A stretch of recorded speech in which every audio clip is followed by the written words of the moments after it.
Much. Thank you so much. Thank you. Thank you very much. Please. Thank you. Thank you. Please. Thank you. Secretary McDonald, Mr. Hallinan, distinguished guests, and most of all, our extraordinary veterans and your families. The last time I stood on these hallowed grounds on Memorial Day, our country came together to honor those who have fought and died for our flag.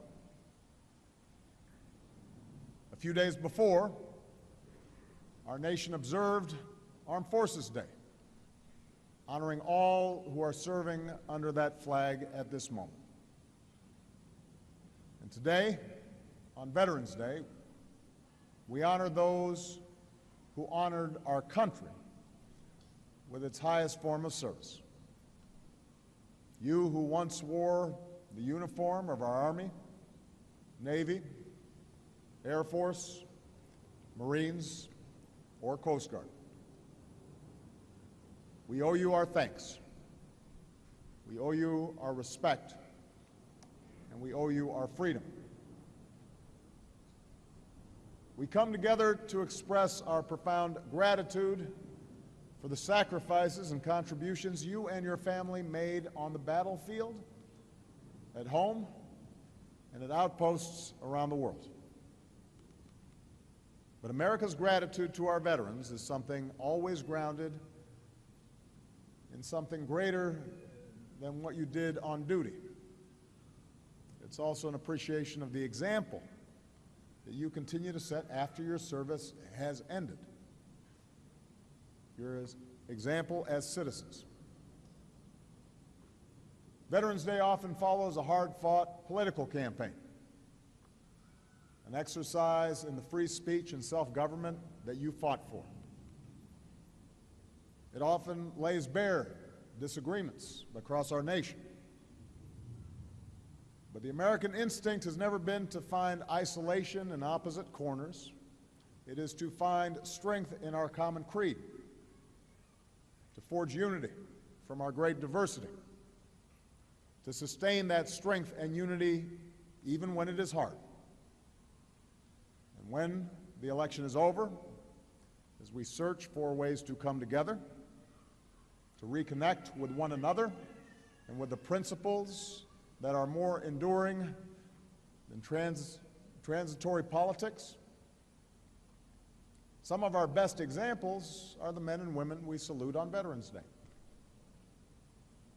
It's the example of young Americans, our 9/11 generation, who as first responders ran into smoldering towers, then ran to a recruiting center and signed up to serve. It's the example of a military that meets every mission, one united team, all looking out for one another, all getting each other's backs. It's the example of the single most diverse institution in our country. Soldiers, sailors, airmen, Marines, and Coast Guardsmen who represent every corner of our country, every shade of humanity, immigrant and native-born, Christian, Muslim, Jew, and non-believer alike, all forged into common service.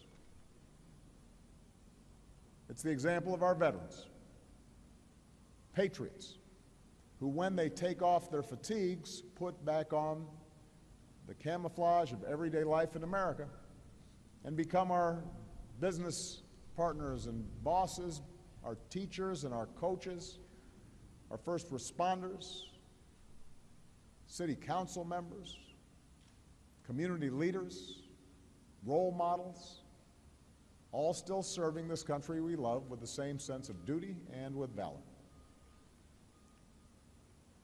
A few years ago, a middle school student from Missouri entered an essay contest about why veterans are special.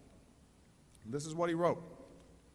When I think of a veteran, I think of men or women who will be the first to help an elderly lady across the street.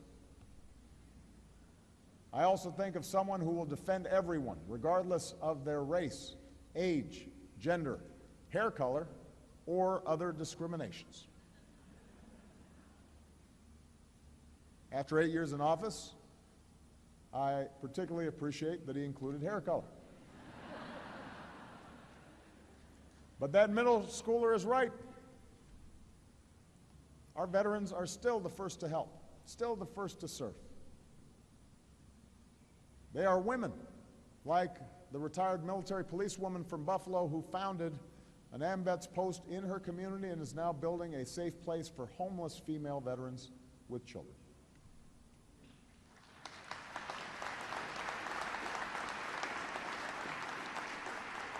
They are men like the two veterans from Tennessee, one in his 50s, one in his 60s, who wrote me to say they would happily suit up and ship out if we needed them.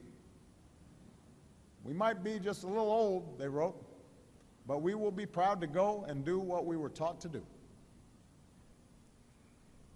Whenever the world makes you cynical, whenever you seek true humility and selflessness, look to a veteran. Look to someone like First Lieutenant Irving Lerner.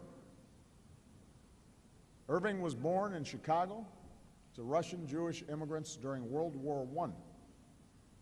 He served as a bombardier in the Army Air Corps, flying dozens of missions toward the end of World War II. When he returned home, Irving did what a lot of veterans do. He put his medals away. He kept humble about his service, started living a quiet life. One fall day, walking down Sheffield Avenue on Chicago's north side, a stranger stopped him. He said, "Thank you for your service," and he handed him a ticket to see the Cubs play in the World Series.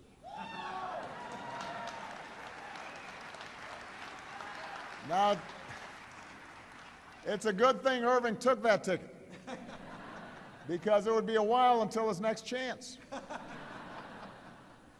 Irving worked hard managing the warehouses for his brother-in-law's tire company.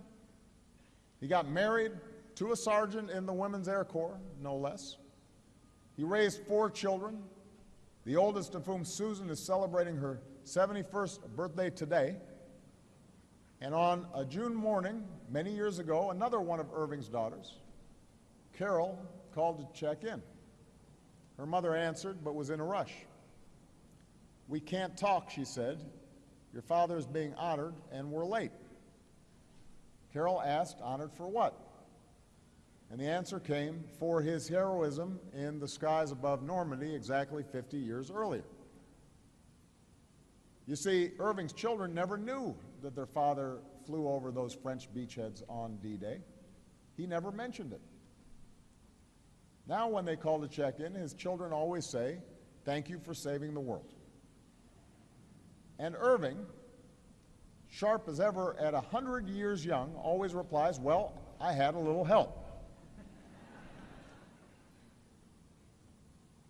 Whenever the world makes you cynical, whenever you doubt that courage and goodness and selflessness is possible, then stop and look to a veteran.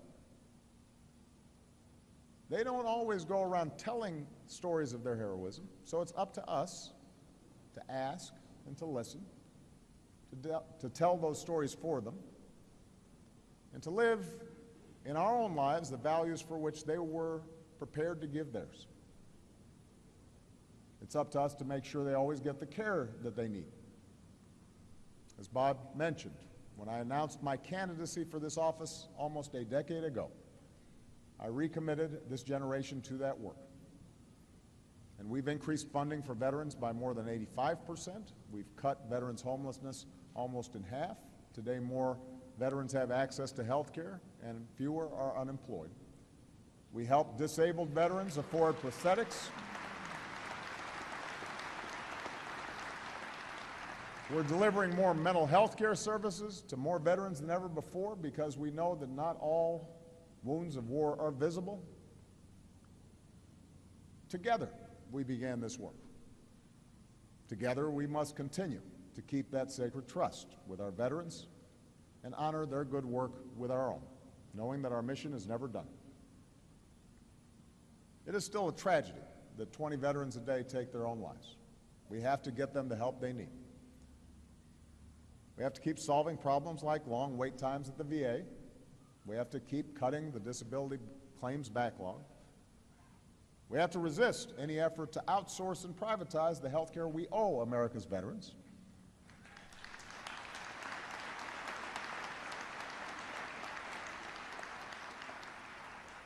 On Veterans Day, we acknowledge humbly that we can never serve our veterans in quite the same way that they served us, but we can try. We can practice kindness, we can pay it forward, we can volunteer, we can serve, we can respect one another, we can always get each other's backs. That is what Veterans Day asks all of us to think about.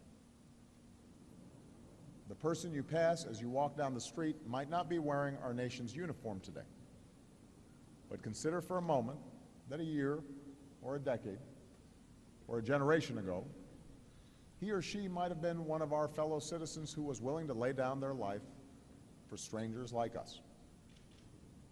And we can show how much we love our country by loving our neighbors as ourselves. May God bless all who served and still do. And may God bless the United States of America.